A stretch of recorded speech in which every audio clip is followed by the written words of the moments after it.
Boa tarde, caros colegas. Como sabem, o meu nome é José Fernando Santa Rita, sou autor de manuais escolares da disciplina de Junta Descritiva da Texto Editora e venho apresentar-vos aquilo que é atualmente o meu novo manual, elaborado de acordo com as aprendizagens essenciais. Falo do novo manual porque novo ele é efetivamente, foi todo feito de novo de raiz, se bem que, como é óbvio, com base em outros manuais anteriores, mas estamos a falar de um produto, estou a falar de um produto completamente novo, de um manual completamente novo, face àquilo que eram os manuais anteriores. Nesse sentido, caros colegas, vou começar por partilhar o ecrã para vos mostrar, então, quais são as grandes novidades, que eu entendo como tal, do novo manual de Junta Descritiva para o 10º ano da Texto Editora. Em primeiro lugar, o manual é apresentado em 2 volumes, porque, como os colegas sabem, o programa do 10º ano aumentou a inserção dos capítulos Perpendicularidade e Paralelismo provenientes do antigo programa 11º ano, o que significa que o manual ficava com demasiado peso para os alunos e resolvi fazer uma partição em 2 volumes, numa partição que fosse lógica. Como adiante, terei a hipótese de vos mostrar. Acresce ao manual o livro de exercícios, como habitualmente, e ainda um caderno de apoio ao professor, que teremos tempo para abordar cada um destes materiais. No meu ponto de vista, este manual é um manual que apoia o aluno na sua aprendizagem. Em primeiro lugar, portanto, pela divisão em 2 volumes, como falei, mas, sobretudo, pela organização do próprio manual e do programa das aprendizagens essenciais, sendo que o manual cumpre na íntegra os objetivos das aprendizagens essenciais. Como nós sabemos, os nossos alunos têm sempre bastante mais dificuldades nos capítulos mais abstratos, que, de acordo com as aprendizagens essenciais, são capítulos seguidos. Estamos a falar de planos, interseções e paralelismo e perpendicularidade. São capítulos bastante abstratos que fazem com que os alunos se comecem a afundar nas avaliações a que estão sujeitos. Então, exatamente por isso, como existem outros capítulos em que os alunos têm bastante mais facilidade porque vêem no espaço, como figuras planas e sólidos, eu achei por bem intercalar esses capítulos mais abstratos, como planos, e logo a seguir figuras planas, em que os alunos naturalmente vão consolidar os conhecimentos referentes a planos, mas no capítulo que as visualizam melhor. Depois temos interseções, como nós sabemos, os alunos têm bastante mais dificuldade e têm avaliações mais baixas nas interseções. Logo a seguir, sólidos, que é um aluno que, como um capítulo em que, como todos nós sabemos, os alunos aderem com facilidade porque vêem no espaço, e é um capítulo que já o gostam e que lhes permite, naturalmente, subir as notas nos testes a que são sujeitos. Isso significa que esta organização dos capítulos que eu proponho neste manual faz com que os nossos alunos tenham mais sucesso à disciplina, tenham notas melhores e, por outro lado, tenham uma relação afetiva bastante melhor com a disciplina do que estarem, de repente, a ter 3 capítulos seguidos em que os alunos têm imensas dificuldades, são capítulos particularmente abstratos, os alunos mais fracos se afundam de forma quase irremediável no final do ano. Nesse sentido, vou-vos falar de outras novidades que resolvemos acrescentar neste manual. Primeira coisa, o texto, de acordo com algumas sugestões de colegas, de muitos colegas que têm trabalhado com o manual e muitos outros que não trabalham, mas que cujas sugestões nós temos ouvido, considerei que deveria simplificar a linguagem do manual. Portanto, estamos a falar de um manual em que o texto foi totalmente revisto. É um texto bastante mais simples e conciso, se bem que mantenha o rigor que é fundamental numa disciplina como esta. Temos destaques que referem a conteúdos, que referem a coisas que são importantes os alunos saberem. Temos a utilização da cor. Temos sistematizações frequentes dos conceitos que são mais relevantes, como estes que aqui estão. Traço frontal de uma reta, por exemplo.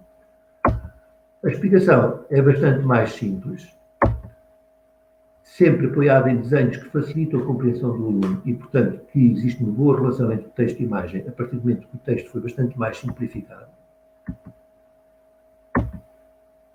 De acordo, temos também explicações passo a passo, uma coisa que eu acho relativamente importante, pois tem muito a ver com aquilo que nós fazemos na aula. Na aula, nós não dizemos aos nossos alunos para fecharem os olhos e pomos um desenho lá e o desenho está feito. E depois explicamos o que é que o desenho foi feito. O desenho, à medida que nós vamos desenhando no quadro, resolvendo os exercícios no quadro, o aluno vai acompanhando os diferentes passos em que o exercício vai aparecendo feito.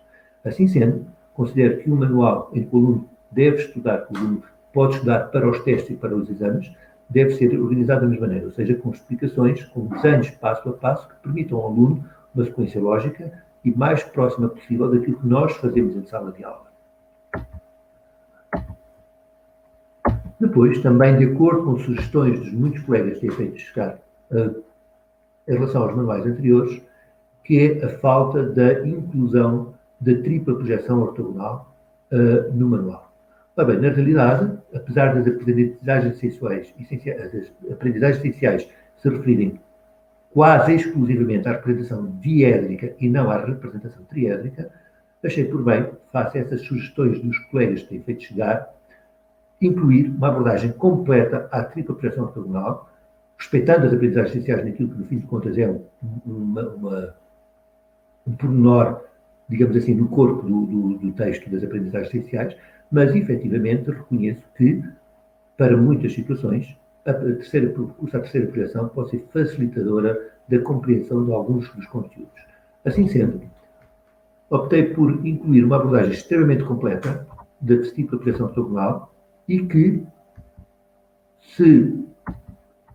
ao longo do livro do manual vai aparecendo sistematicamente todas as situações em que podem ser resolvidas pela terceira projeção. Os desenhos, uma das coisas também que considerávamos importante foi o uso da cor e criar uma relação entre a cor do desenho e a cor do texto para que o aluno consiga mais facilmente estudar em casa. Portanto, efetivamente, o manual foi muito trabalhado, foi muito revisto no sentido de permitir ao aluno um estudo autónomo e extremamente consequente das avaliações que depois será sujeito. Aqui vemos mais a utilização da tripla projeção ortogonal, portanto, a inclusão da tripla projeção ortogonal não é apenas um pró-forma, mas efetivamente surge ao longo do manual em todas as situações em que é possível recorrer à tripla projeção ortogonal para a resolução de problemas. Como podem ver, o recurso à terceira projeção aparece em várias fases do manual. Os desenhos vetoriais com cores permitem sempre a relação do texto com a imagem, como se pode observar aqui. Sempre a explicação detalhada no espaço que permite ao aluno ver como é que a situação existe no espaço e depois como é que se passa para a sua resolução. O uso da cor consideramos extremamente importante para a facilitação da compreensão do texto e dos desenhos. Depois, uma outra situação, como todos sabemos, há alunos que podem chegar ao 10º ano, principalmente os alunos que provêm do ensino articulado, sem nunca ter tido aulas de educação visual de 7º, 8º e 9º. Ou seja, há alunos a frequentar a disciplina de geometria descritiva que nunca tiveram quaisquer conhecimentos sobre a construção de figuras planas. Então, de acordo também com as aprendizagens essenciais, foi feita uma abordagem completa sobre a construção da maior parte das figuras planas necessárias para a disciplina de geometria descritiva, com uso de cor e com a explicação detalhada passo a passo. Temos uma panóplia de recursos digitais disponíveis para o professor e para o aluno. Alguns são exclusivos do professor, outros são para o professor e para o aluno. Todos os capítulos apresentam exercícios globais no final do capítulo, sendo que, como exercícios globais visam que o aluno possa consolidar todos os conhecimentos referentes a esse capítulo, e, mais uma vez, os exercícios mais difíceis estão assinalados com o desafio.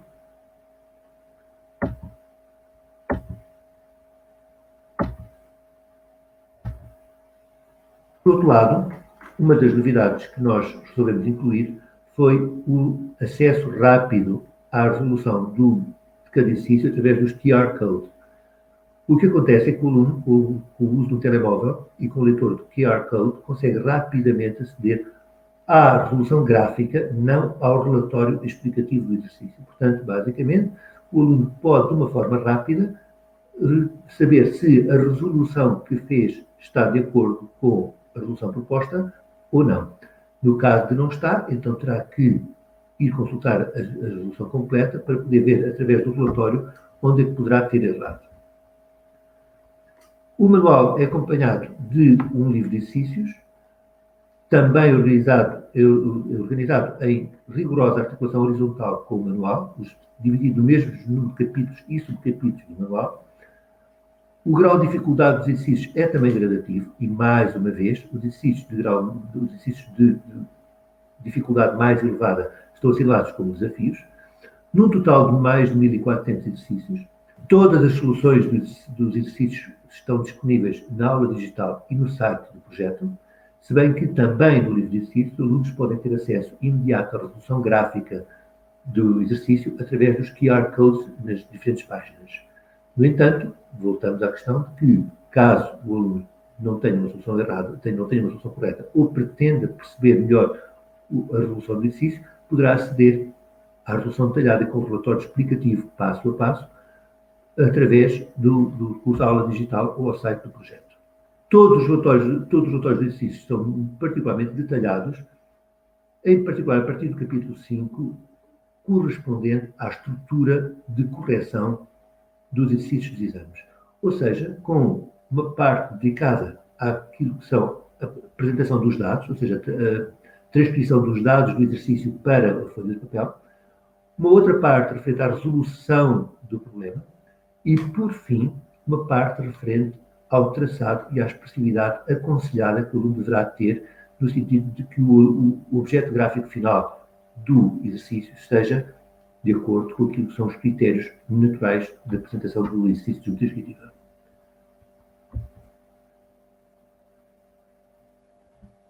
Considero também que este manual apoia o trabalho do professor em várias vertentes. Primeiro, foi elaborado um caderno de apoio ao professor, com testes para todos os capítulos do manual e testes globais referentes ao final de cada trimestre. De qualquer forma, todos estes testes estão na aula digital e são editáveis, ou seja, os professores podem sempre trabalhá-los, modificá-los e adaptá-los àquilo que é a sua forma de lecionação ou a sua própria organização do programa. Nesse aspecto, no apoio ao ensino digital, existe uma panóplia de recursos que tentarei mostrar um pouco mais à frente. De forma a que os colegas possam começar a familiarizar-se com os recursos digitais que este manual apresenta, convido-os desde já a entrar na versão de demonstração deste manual e começar a explorar um pouco os recursos que ali temos e convido-os a acompanhar-vos neste pequeno guião que eu vou fazer. Como os colegas podem ver, já temos aqui algumas demonstrações do nosso projeto e vamos entrar aqui na parte dos recursos de demonstração, em que temos alguns recursos para o capítulo 4, para o capítulo 6 e para o capítulo 8. Sugiro que me acompanhem aqui no recurso do capítulo 8. Vamos então entrar aqui nesta animação para os colegas poderem acompanhar e calmo para que os colegas possam ouvir. Pretendem-se as projeções de um cone oblíquo situado no primeiro diedro, sendo dados a sua base contida num plano horizontal e o vértice do cone, o ponto V. Vamos andar um pouco para a frente.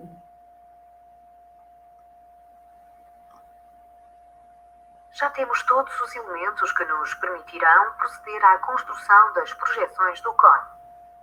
De modo a facilitar a visualização das etapas seguintes, representemos o cone no espaço. A altura do cone é a distância do seu vértice ao plano que contém a base, medida ortogonalmente ao plano. Assim, a altura do cone está contida na reta ortogonal ao plano NIL, que passa pelo ponto V. Vamos explorar um outro recurso, nomeadamente aqui do capítulo 6, na apresentação de figuras planas, vamos explorar a construção de um hexágono. Vejamos como construir um hexágono regular inscrito numa circunferência.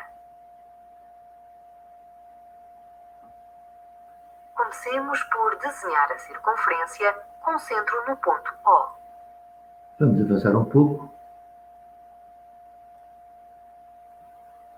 Os extremos do diâmetro inicial são dois vértices opostos do hexágono, os vértices A e D, por exemplo.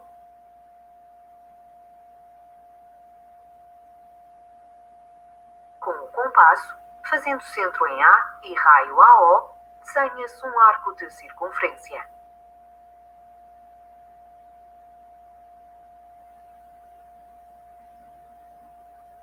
Os pontos de interseção desse arco com a circunferência Sugiro que me são marcados. acompanhe, por fim, a ver um recurso do capítulo 4, que tem a ver com a resolução de um exercício.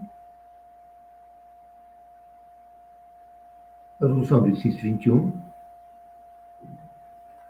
em que temos o enunciado e depois vamos tendo os diferentes passos para a resolução do exercício. E que o aluno pode acompanhar.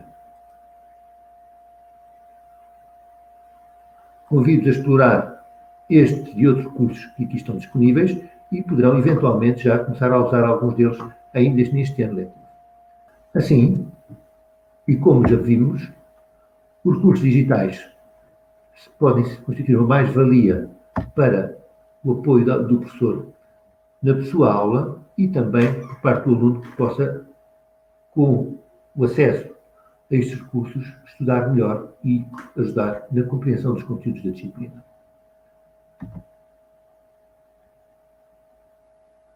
Em resumo,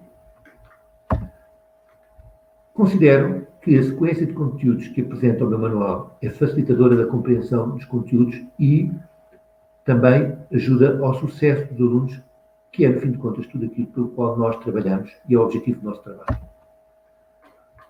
Considero que a abordagem mais simplificada dos conteúdos é bastante facilitadora da compreensão e do estudo por parte dos alunos, mantendo, como é óbvio, o rigor que penso que os colegas todos me reconhecem.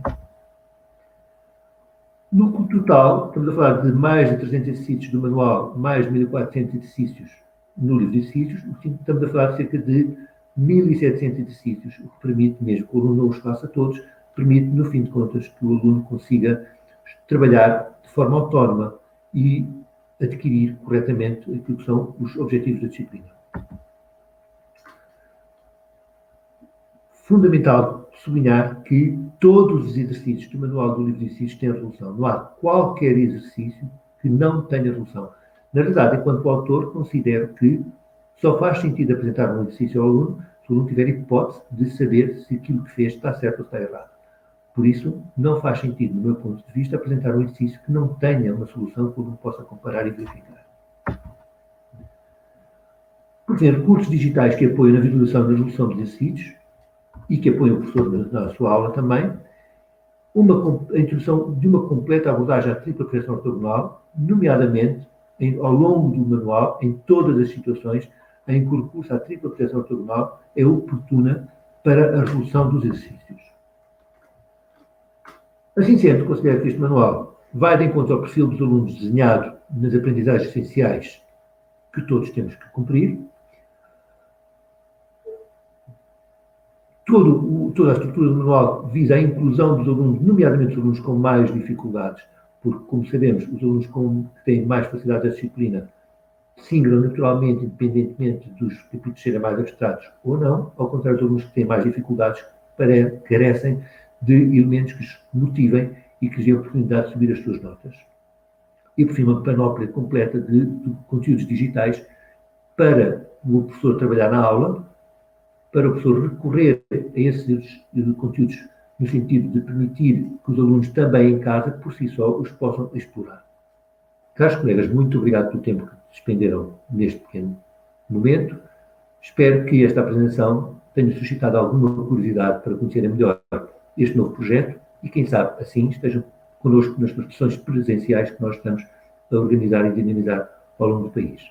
Até breve. Muito obrigado.